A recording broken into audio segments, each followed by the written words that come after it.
আসতেছে আমরা কী করবো? আমি তখন বললাম যে ঠিক আছে, তাহলে আমরা তো থানায় ডায়েরি করে তারপর দেখে আমরা কী করা যায়।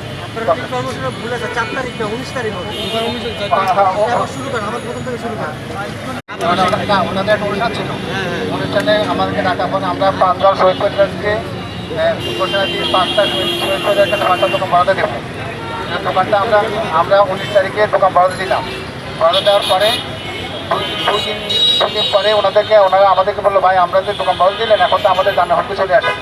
তখন আমরা বললাম ঠিক আছে, আপনারা থানায় একটু কমপ্লেন করেন আর কে করছে দেখি আমরা আসেন, আমরা সব দেখি করে কী করা যায়। এখন আমরা এই জন্য আমরা এখানে আসলাম। আচ্ছা, আপনারা কি জানতে পেরেছেন কারা হুমকি দিচ্ছে এবং তাদের এখানে এই মার্কেটে তাদের কোনো শেয়ার আছে কিনা বা অংশ আছে কিনা? আনোয়ার হোসেন লিটু, আমাদের মোট 60 জন এই পাওয়ার বলে মাথাটা করলাম। আনোয়ার হোসেন লিটু এককভাবে অনেকগুলো দোকান সে নিজেই জোর করে খাচ্ছে। লিটু হলো, উনি হলো আমাদেরকে সভাপতি, সহসভাপতি। এখন উনি বললাম এখন দেখা গেছে যে এখন ওনার লোকজনে ওনাদেরকে হুমকি দিচ্ছে।